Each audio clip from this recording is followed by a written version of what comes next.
participar de este curso. Ya hace más de un siglo, en 1866, Edmund Town se había dado cuenta que los síndromes Down tenían algunos signos determinados, como el déficit de la elasticidad de la piel, la cara achatada y la nariz pequeña. Pero fue recién, un siglo después, en la década del 90, que se ha conseguido observar estas características en la eco del primer trimestre. Esto, sin duda, fue uno de los principales factores que contribuyeron, ¿no es cierto?, a la inversión de la pirámide, que también se describió hace unos años, que pasamos de diagnosticar o detectar patologías al final de la gestación a principalmente y hacer todo el esfuerzo para tratar de detectarla al principio de la gestación, en el primer trimestre. Yo voy a hablar estrictamente de cribado, porque era el objetivo de la charla, y es decir, necesariamente tengo que hablar de marcadores ecográficos, pero todo lo que es estrictamente ecografía ya tendréis muchas charlas, incluso la próxima semana tenéis una de ecografía de semana 11 a 14, por lo cual lo último en ecografía lo van a hablar mis compañeros. Pero sin embargo, lo que sí puedo decir es que el menú en el diagnóstico prenatal ha empezado a cambiar.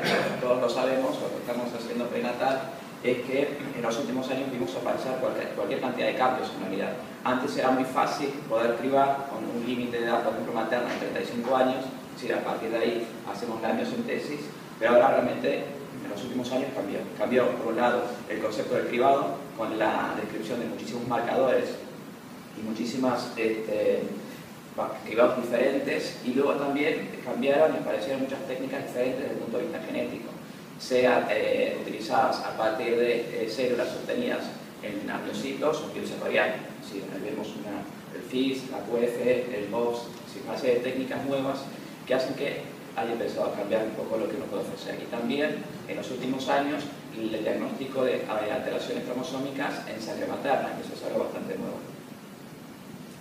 Entonces, en cuanto a los métodos de evaluación de las aneuploidías, estrictamente hoy vamos a hablar de lo que es el cribado y esto que está entre medio, entre el cribado y el diagnóstico, que es lo pongo así en inglés, que es el cribado de no invasivo prenatal. Esto, hace menos de un mes se cambió el acrónimo de la palabra y se puso nuevamente screening en realidad, porque no deja de ser un cribado y es lo que tenemos que saber. Entonces, en los últimos meses, muchas sociedades tomaron posicionamiento para que por lo menos sepamos, como es algo muy nuevo, decir, por dónde van un poco, qué es lo que tenemos que saber, en 5 palabras en realidad. Es decir, está muy bien, sin duda es el presente y tiene mucho futuro, pero con cautela.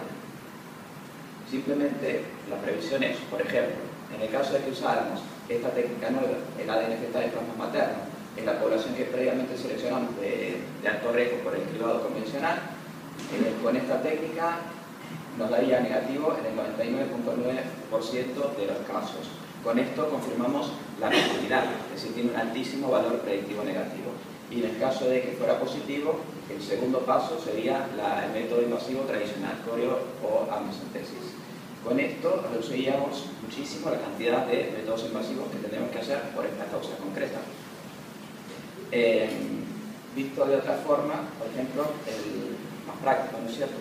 Nosotros en la sala de espera tenemos una aforo de 100.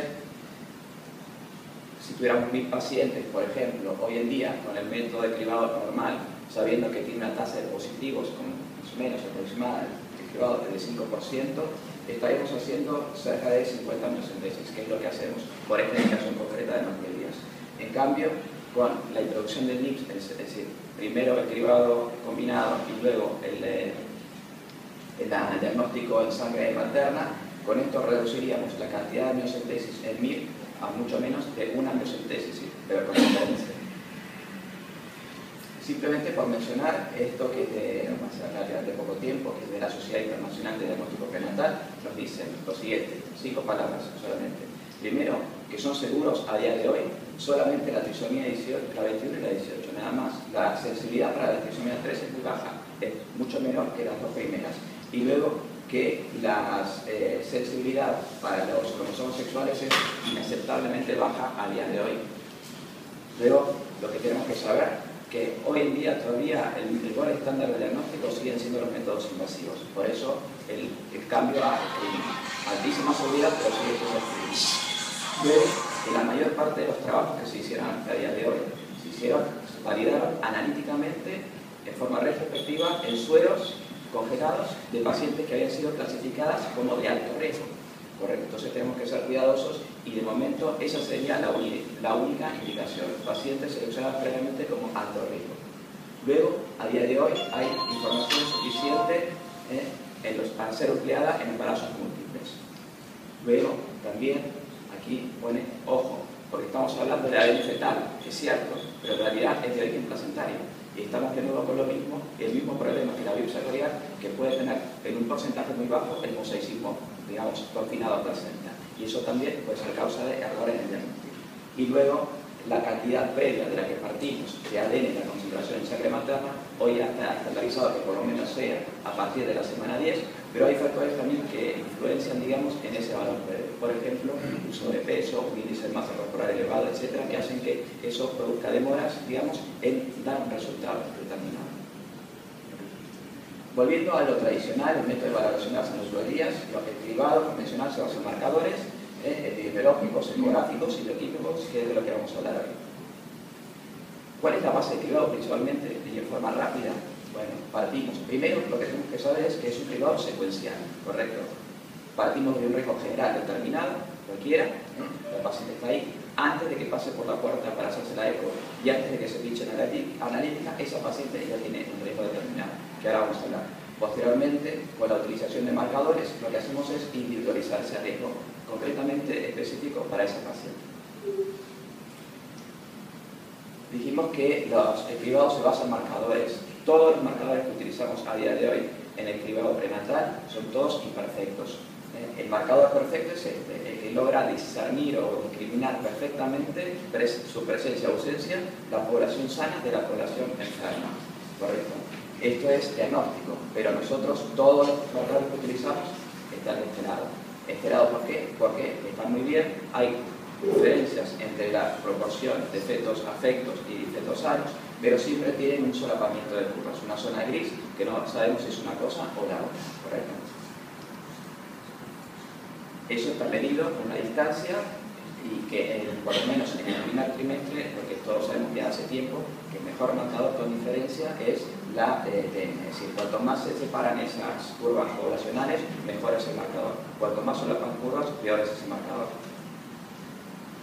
Y luego, aquí, por ejemplo, cuando tomamos por ejemplo, el punto de corte determinado, lo que queda hacia la derecha de la curva, esto va a ser nuestra tasa de detección, cualquiera sea el marcador, y esto que queda aquí debajo de la curva de la población normal va a ser la tasa de falsos positivos. Si tuviéramos que decir en 5 palabras el concepto del cribado o en 5 pasos, tenemos que decir, primero, que el cribado se basa en probabilidades, ¿correcto? Ya sabemos que los marcadores son imperfectos. Luego, no va a haber ningún cribado de consecuencia que sea perfecto, si no va a ser diagnóstico nunca. Luego, que una vez que tengamos cualquier marcador, sea el ecográfico o sea el bioquímico, lo tenemos que estandarizar. Esa estandarización es calculando las medianas y los múltiplos de la mediana. En el caso concreto de la bioquímica, lo tenemos que corregir por determinados factores como el peso, la raza, el tabaco, si es una gestación general, si fue mediante FIV y presencia de diabetes. Y luego siempre, en la estrategia de cribado, elegir un punto de corte determinado. Ese punto de corte ideal es que nos dé un 5% de falsos positivos para trisomía 21 y un 1% para trisomía 18 mediante curvas rojas. Luego, lo otro, ya tenemos el marcador, lo tenemos estandarizado y entonces de ahí nosotros tenemos que obtener un riesgo. Ese riesgo, que es el LR o cociente de probabilidad, para una determinada medida, para un determinado marcador. Y ese riesgo lo obtenemos de la siguiente forma. Vemos aquí la curva y no sé si alcanzan a ver ahí la fórmula, pero es simplemente calcular el porcentaje de fetos cromosómicamente anormales para esa medida concreta de ese marcador con respecto a la proporción de porcentaje de fetos normales, ¿correcto? De esta forma, por ejemplo, en el caso de este marcador, el hueso nasal hipoplástico, en la población de fetos euploides y normales lo encontramos cerca del 2%. En cambio, en la trisomía 21 ese marcador en un 65%. Entonces, como vemos aquí, nuevamente el cociente es la altura del porcentaje de casos afectos sobre partido la proporción de fetos normales. Y ahí lo ponemos, es muy simple el cálculo, el LR positivo para la ausencia de hueso nasal hipoplástico se calcula en un valor aproximado de 32. Luego, para concluir, ya tenemos ese riesgo estimado a partir del del marcador. Entonces lo que hacemos nosotros es, recordando que era un cribado secuencial, tenemos un riesgo a priori, por ejemplo, lo modificamos ese riesgo a priori por ese cociente de probabilidad y nos da un riesgo posterior. Inmediatamente este riesgo posterior luego va a ser el riesgo a priori de un futuro marcador que utilicemos. ¿Correcto? Este cálculo se hace mediante el teorema de Bayes, que no tiene sentido alguno que lo mencionemos aquí, pero sí el concepto. Es decir, nosotros partimos de determinados signos, por ejemplo, cualquiera sea, y a través de ahí, o por medio de ese cálculo, nos podemos orientar con mucha más, digamos, especificidad en una enfermedad determinada. Por ejemplo, no es lo digo que diga, por ejemplo, fiebre, correcto, que fiebre más cefalea, vómitos en chorro, más rigidez de nuca. Es decir, vamos cambiando y reduciendo el espectro de las probabilidades de lo que nosotros pensamos que puede ser. Los marcadores epidemiológicos, ya todos lo sabemos, el principal es la edad materna, y como todos sabemos, conforme aumenta la edad materna, aumenta la prevalencia de aneuploidías, principalmente la trisomía 18, 21, 18 y 13. Aquí me voy a detener. Luego también, lo otro que tenemos que conocer es la letalidad. Esto al principio no éramos muy conscientes, todos los cálculos se basaban solamente en la edad materna, pero luego, en la introducción del prenatal, con la amniocentesis y con la epilepsia vimos que esas prevalencias eran diferentes. Al nacimiento, que es semana 16, que es semana 12.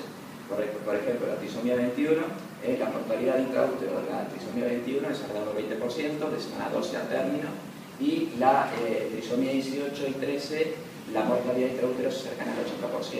Entonces sí es importante que eso lo tengamos en cuenta a la hora de asesorar a una paciente.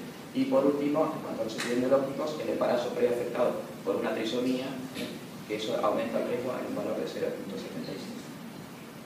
De los marcadores ecográficos, el principal es la transfusión seminal. Yo no voy a hablar de la medida de la transfusión seminal, simplemente dos cosas. Primero, definirla, es la apariencia ecográfica del acúmulo subcutáneo de líquido detrás del cuello fetal en el primer trimestre de embarazo, y luego se considera una transfusión aumentada por encima del percentil 95. ¿Qué es importante de esto? Bueno, primero, la medimos de la semana 11 a la 14 o 13 más 6, que eso corresponde a una longitud craneoanal de 45 milímetros a 85 milímetros. Esa es la ventana del primer trimestre donde se valora la transfusión seminal. Es importantísimo relacionar el valor de TN con respecto a la longitud craneoanal. ¿Por qué es importante? Como vemos ahí las curvas, es decir, los percentiles. No es lo mismo una TN de 2.3 milímetros cuando ese embrión mide 50 milímetros, que está por encima del percentil 95, que esa misma medida de TN de 2,3 en un embrión hacia el final de la ventana de la semana 13, por ejemplo, cuando mide 75 milímetros, que entra dentro de la normalidad. O sea, muy importante entonces considerar la longitud craneal. Luego, para recordar algo simple, la TN descrita en los dos extremos, al principio de la semana 11 y al final, la LSN 45-84, la mediana, el percentil 95 y el percentil 99. Correcto, el percentil 99, para recordar, es un valor simple, es similar en toda la ventana del primer trimestre y es un valor aproximado de 3,5 milímetros, ¿correcto? Luego, la otra forma o que tiene que llamar la atención de la TN aumentada es el cálculo del múltiplo mediana por encima de 2, o el delta en milímetros, es decir, la TN medida es la diferencia de la TN media con respecto al valor de la TN para esa misma medida de la población normal, ¿correcto? Lo único, hacer aquí algo que me llama la atención y que es importante tener en cuenta, en esta ventana, que es de semana 12, correcto, es donde nosotros hacemos donde se hacen las ecografías principalmente, vemos aquí la mediana y los dos múltiplos de la mediana que ya a nosotros nos tiene que llamar la atención y que tendré que considerar patológico. Pero vemos ahí que los valores en ningún caso están por encima del percentil 99 del 3.5. Lo digo por esto porque de esta forma estamos infravalorando, ¿no es cierto?, patologías que perfectamente lo podemos encontrar. Otros marcadores, la misma sistemática, el ductus venoso, el hueso nasal y la reduplicación, ampliamente variados también en la detección de trisomías. También con la misma sistemática se encontró que había diferencias entre fetos normales y fetos con trisomías, diferentes las proporciones en las distintas trisomías, y a partir de aquí se pueden calcular los cocientes de probabilidad, el riesgo, y también mejoran cada una a su vez la tasa de detección cuando se tienen en cuenta junto al cribado combinado. Veo lo mismo para los marcadores ecográficos del segundo trimestre, es decir, la sistemática es exactamente igual. Calculados los marcadores, se puede, digamos, modificar el riesgo basal, ¿correcto? Estos son los marcadores más habituales, que están en el último de la serie en el 2010. Están calculados los RR positivos y los negativos, ¿correcto?, para cada marcador. Y luego este dato que es el más importante, que es cuando para el marcador aislado. ¿En qué cambia esto? Bueno, cambia que para calcular este marcador, cuando lo encontramos, la fórmula es este es marcador positivo, pero el resto son todos negativos. Entonces eso nos permite usar ese valor para poder modificar ese riesgo basal. Por ejemplo, en el caso del intestino hiperecogénico, ese riesgo es de 3, o sea que nos modifica un riesgo basal, por ejemplo, en el cribado combinado del primer trimestre, multiplicado por 3. Y ahí sí, recalculado ese riesgo, uno se puede plantear en semana 20 decidir o no una amniosíntesis. Veo los marcadores bioquímicos en dos ventanas, en el primer trimestre y en el segundo trimestre. La beta libre, que la podemos utilizar en los dos en las ventanas, la papá en el primer trimestre, y luego del segundo trimestre la inhibina, la alfa-fetoproteína, el estriano conjugado y la H-secundina. Distintos marcadores. Igualmente que en ATN perfectamente tenemos que saber la edad gestacional, porque cada uno de los marcadores sigue curvas determinadas, y tienen desviaciones hacia arriba o hacia abajo conforme, con respecto a la normalidad, conforme sea el tipo de trisomía. En el caso concreto de la trisomía 21, y también para que nos llevemos de lo más importante y lo más habitual, en el primer trimestre la beta libre está aumentada en un valor de 1.8 múltiplos de la mediana con respecto a la normal, y la papá baja por lo menos un valor de 0.5 múltiplos de la mediana. Y en el segundo trimestre, lo mismo la HCG y la alfa-fetoproteína, a diferencia de cuando estamos haciendo el cribado del efecto tubo neural, y el estriano conjugado también está disminuido. Luego, cómo es el comportamiento de estos marcadores del primer trimestre bioquímicos en las otras en el medio. Por ejemplo, en la trisomía 18 están francamente disminuidos tanto en la papá como en la beta libre.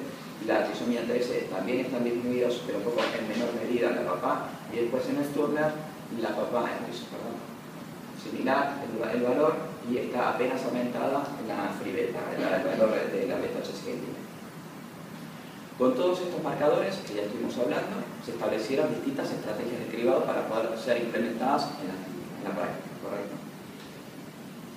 Lo más habitual son los más recomendados, si la paciente consulta en etapas precoces del embarazo, es la utilización de cribado combinado al primer trimestre. Entendiendo por cribado combinado es la bioquímica, por supuesto siempre reemplaza la materna y la letalidad, pero luego de la ecografía y los marcadores bioquímicos, ¿correcto? Con esto tenemos a su vez dos modalidades dependiendo cómo lo hagamos. Hacer una única determinación en un punto determinado, que habitualmente es en semana 12, o luego hacer dos determinaciones diferentes, es decir, en dos pasos. ¿Cuál es el objetivo de esto? Es precisamente tratar sacar el máximo rendimiento de la bioquímica, que podemos decir que está más bien hacia el principio de esa ventana, y el máximo rendimiento del ATN, que está más bien hacia el final de esa ventana. Con esto damos el resultado. Y aquí simplemente por comentar, de esta forma, cómo mejoramos la tasa de detección haciéndolo en dos pasos, por ejemplo. No sé si se alcanza a ver, pero para una falso positivo al 5% tenemos una tasa de detección del 90%. En cambio, si lo hacemos con estos dos pasos en semana 12, la tasa de detección aumenta a un 96%, o sea que realmente es muy efectivo. Esto es lo que nosotros hacemos aquí en el hospital, y nosotros, después de revisar casi 6.000 cribados, nuestra tasa de detección es del 90% y una tasa de falsos positivos del 3%. Luego, el cribado secuencial, es decir, sin revelación de resultados intermedios, que es la prueba integral. Hacemos una primera determinación en el primer trimestre, no damos resultados, y la segunda determinación en el segundo trimestre. Esto, todos los pacientes que se hacen la primera determinación, todos se hacen la segunda, y el resultado será al final.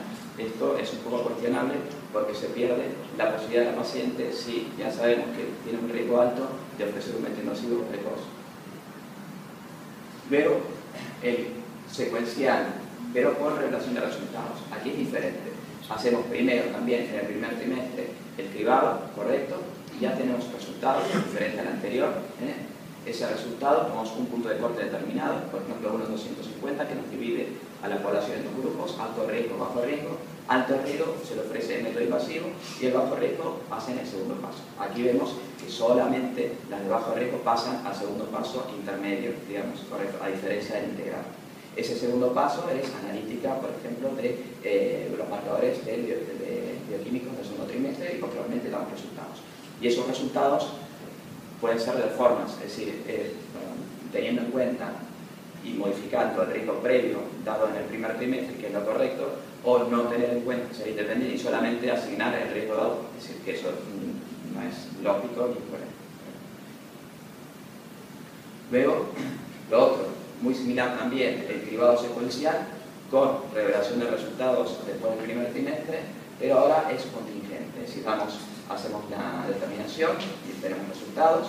Ahora, 2 puntos de corte, 3 grupos de pacientes, alto riesgo se le ofrece el método invasivo, bajo riesgo, esto en cuanto al cribado, hasta la semana 20, y luego el grupo intermedio. Los puntos de corte varían de acuerdo a la publicación, 1 en 100 o 1 en 50, pero es importante que este grupo intermedio, que representa el 15% de la población aproximadamente, esto el 5 y esto el 80%, ya dejamos de lado ese 80%, pero a este 15% de la población le ofrecemos el segundo paso. Ese segundo paso puede ser marcadores del primer trimestre o analítica o bioquímica del segundo trimestre. Y posteriormente ajustamos el riesgo con respecto al resultado anterior. Para resumir, en cuanto a son muchas las estrategias del segundo trimestre, vemos que conforme aumenta el número de marcadores, aumenta la sensibilidad y luego en el primer trimestre lo mismo. ¿Cuáles son los ideales? Son aquellos que tienen por lo menos una tasa de detección que esté por encima del 70%, ¿correcto? Idealmente el más recomendado es el combinado del primero, luego el integrado siempre también, pero con la salvedad de que hay que esperarse al segundo trimestre. Si no podemos hacer el combinado del primero, que es el ideal, o la paciente consulta de forma tardía, lo otro que se propone es el cuadro bioquímico del segundo trimestre, y en el caso de que la paciente acuda más tardíamente, lo que nos dice el aseo es ahí sí tenemos que considerar el punto de corte de la edad materna para poder decidir si está en riesgo o no, cualquiera sea 38 o 40 años. ¿Qué pasa con los embarazos gemelares? Bueno, ¿qué tenemos que saber? Primero, que se valorará la translucencia nuclear en cada uno de los embriones. Luego, va a depender si es bicorial o monocorial. En el caso de la bicorial, se calculará un ritmo para cada embrión, ¿correcto? Son 2 eventos independientes en un mismo que coinciden en el tiempo, digamos. La tasa de detección es similar, pero aquí lo que aumenta es, y la tasa de falsificación también, pero aquí está dada por feto, el 5%, pero para el riesgo para el embarazo es el 10%. Y damos 2 informes, ¿correcto? En el caso de la gestación monocorial, un único riesgo, que es el riesgo global del embarazo, y la ATN depende, o podemos elegir la ATN superior o hacer una media de los 2 valores de la ATN, ¿correcto? Y aquí la tasa de falsos positivos sí está un poco aumentada a 8% por feto o a 14% por embarazo, por el mínima posibilidad de inicio precoz de la transfusión fetal. Luego tenemos la ATN aumentada, y entonces esto es lo que también nos pedía el programa, dar la explicación clínica. Todos sabemos, hasta el cansancio, que la ATN está asociada a neutrodías, eso está claro. Y la prevalencia de neutrodías aumenta conforme aumenta el valor de la ATN. ¿Cuáles son las principales? En estas semanas, trisomía 21 con diferencia, y luego la trisomía 18 y 13 principalmente. Luego tenemos una ATN aumentada, hicimos el cariotipo y el cariotipo es normal. Ahí viene, es decir, ahí se acaba el problema, evidentemente no, porque la ATN también es marcador de otras cosas, entre las cuales tenemos que conforme aumenta el grosor de la transfusión nuclear, también aumenta el riesgo de muerte fetal y también aumenta el riesgo de anomalías fetales. No tiene sentido que aquí empiece a hablar de nada, pero que sí hay riesgo de muchas malformaciones y la ATN es el principal marcador. Lo único sin mencionar, porque está en relación con lo que voy a hablar luego, en 2 palabras, principalmente las cardiopatías, ¿correcto? Esto es un trabajo del año 2007, esto nos muestra muy similar todo, pero lo único que quería hacer hincapié es esto, cuál es la probabilidad de feto vivo sin defectos, ¿no es cierto?, conforme aumenta el grosor de la ATN. Y vemos que con una ATN aún por encima del percentil 95 con característico normal, con una eco luego extremadamente normal, la probabilidad sigue siendo alta, 92%. Eso es un dato, por lo menos para los pacientes, que puede ser importante. Pero vemos que luego empieza a disminuir. Luego, lo otro que les comentaba anteriormente, la principal malformación que podemos estudiar por frecuencia son las cardiopatías congénitas, y nuevamente, conforme aumenta el grosor del ATN, aumenta la prevalencia de cardiopatías congénitas, ¿correcto? Y esto va de la mano también, lo que me pedía el programa mencionar, indicaciones de ecocardio precoz. Sabemos que la prevalencia de las cardiopatías congénitas es entre 5 y 8.000 cada 1.000 recién nacidos vivos.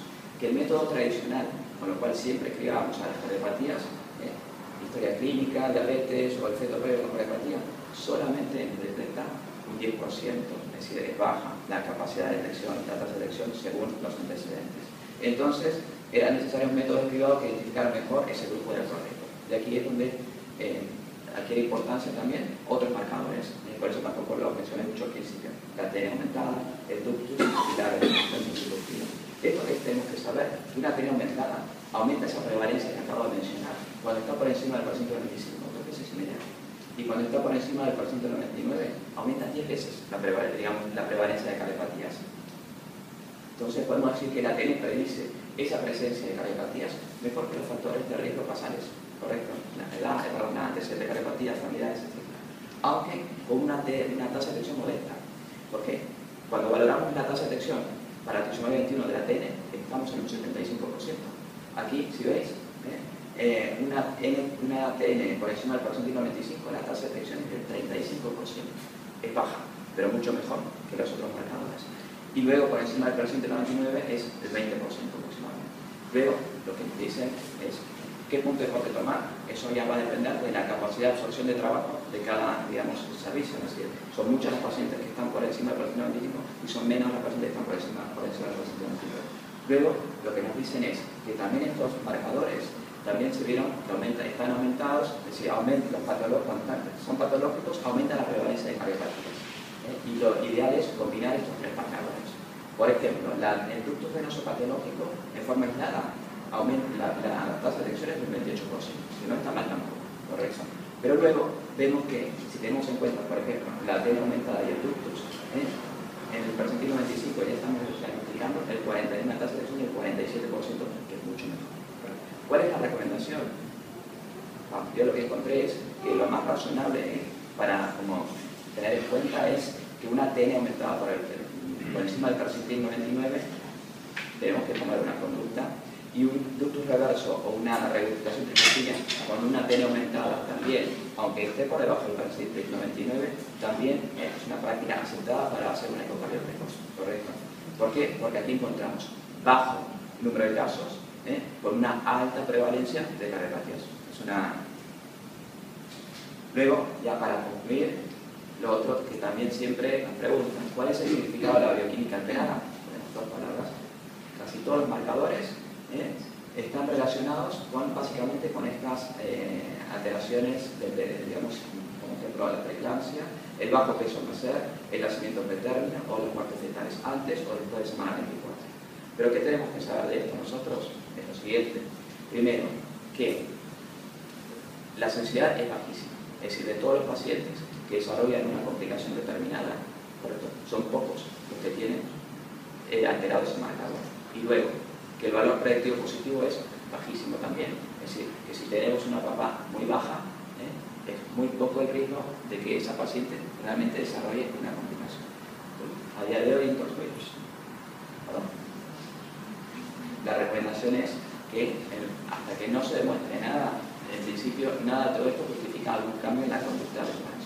En este sentido, hay publicadas unas guías en el año 2010 de la Sociedad Americana de Medicina Patológica y Fetal Medicine, que nos dicen qué hacer en cada valor, con cada marcador, pero bueno, para mí no tenía sentido mencionar.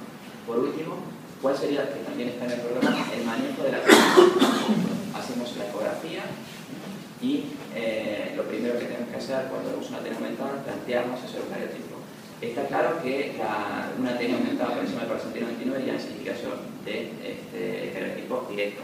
En cambio, si la ATN está aumentada por encima del percentil 95-99, lo que nos dicen es, por lo menos, valorar el resto del periodo combinado, es decir, el periodo conjunto, para los marcadores bioquímicos.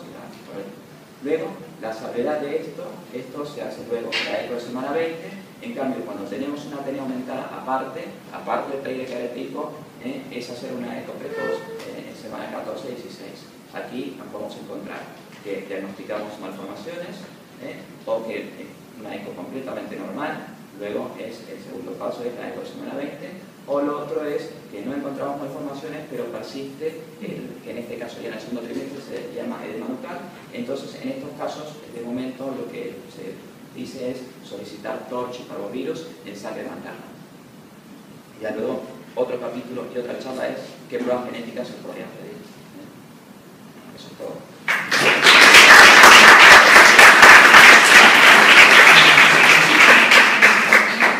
No, pero lo calculamos eventualmente nosotros a mano. ¿Cómo a mano?